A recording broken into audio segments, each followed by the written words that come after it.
By the way, on the topic of Grok, it's actually pretty good at criticizing you, which is great. Okay. I asked what has Elon Musk been wrong about?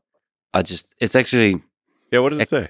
so it says it mostly lists rigorously all the times you predicted, like promised when something will be released, and it wasn't released. Is a strong word. Okay, predicted. But the opener is really nice. Elon Musk, the man who has been wrong about more things than a wrong-o-meter in a wrong factory. And then it goes on to list. That's pretty funny. Hey, can I see it? I'm like, I haven't seen this before. This is cool. Oh, sure. I mean, what has Elon Musk been? Elon Musk been wrong about? Well, where do I begin? I guess this is new. Elon Musk has made quite a few blunders in his time, and I'm not just talking about his dance moves at the Tesla Cyber Rodeo. First off, let's talk about the infamous funding secured tweet. This is actually different than what it gave me before, which is a bullet point list. Here's more narrative structure. Cybertruck unveiling, where he's supposedly unbreakable windows. Not correct. Which part? Well, the first part, I did actually have the funding secured, and there was a big trial in San Francisco, a big civil trial, and the jury found me not guilty. Unanimous finding of a San Francisco jury. And here it's kind of implying that it was not in fact secured. I think this is taking things from the press. Yeah, that is not correct. The reason I agreed to the fine for the SEC was not because the SEC was correct. That was extremely bad behavior by the SEC, corruption, frankly. But if I did not agree to pay the fine, Tesla would have gone bankrupt immediately. So I was told by our CFO that the banks would immediately suspend our lines of credit. And if they suspend our lines of credit at that time, we would have gone bankrupt instantly. So there would never have been an opportunity for a trial because Tesla would be dead.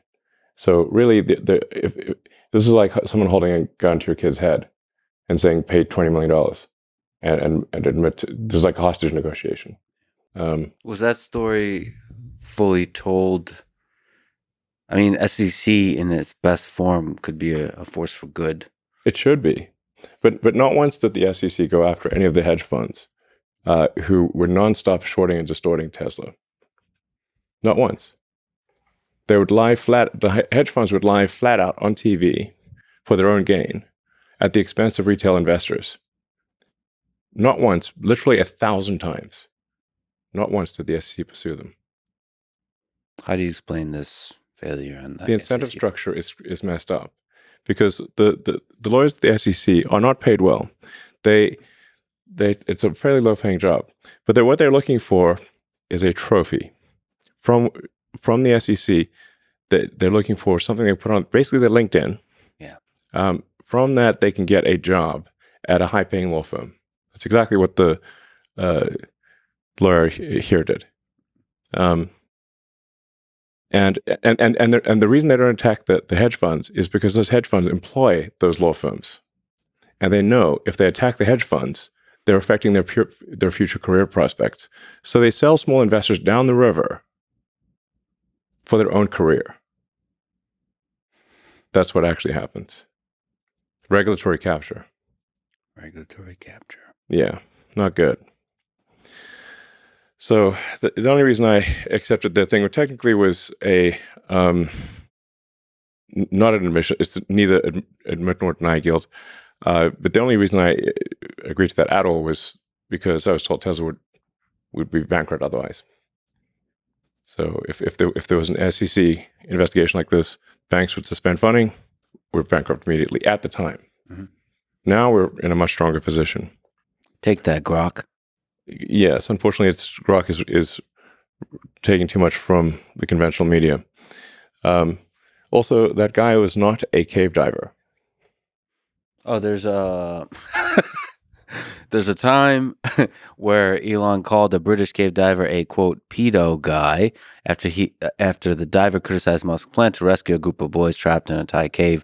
That little outburst earned him another lawsuit, and he had to apologize and pay a settlement. That's false. There was no settlement. There was a court case, which the guy who was not a cave diver and that was not part of the rescue team, filed a lawsuit against me and lost, and he received nothing. So in this case, it is wrong. It is also, I guess, taking this from the conventional media. Actually, there's an interesting question here. I mean, these are public court cases. Yes. Both the SEC civil case, where the civil complaints on the SEC guys lost unanimous jury verdict in San Francisco. They picked San Francisco because they thought it was the place I was most likely to lose, and a unanimous verdict in my favor. The LA trial was also, they picked they picked that venue because they thought I was most likely to lose. Unanimous verdict in my favor. Both cases I won. Yeah. I mean, there's an interesting question here. There seems to be a lot more clicks if a journalistic organization writes a negative article about you, Elon Musk. That's like one of the best ways to get clicks. So how do you, if you're training Grok, not train on articles that have like the misaligned incentives? We need to add the training set of the actual legal decisions. That is a note. This is actually helpful because if you actually read the which are public, yeah, the court conclusions, they're completely the opposite of what the media wrote. So always striving for like the ground truth. Yeah. Beyond what did the judge reporting. actually write? What did the jury and the judge actually conclude? And in both cases, they found me innocent. And like that's after they jury shopped for trying to find the venue where I'm most likely to lose. No, I mean, this is obviously it can be a much better critique than this. I mean, I've been far too optimistic about autopilot.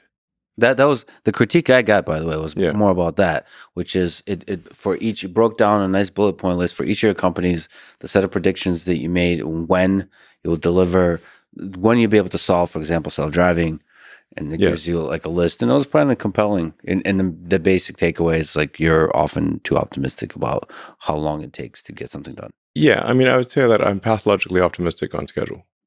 This is true, but while I am sometimes late, I always deliver in the end. Except with Uber Lilith, no. We'll see.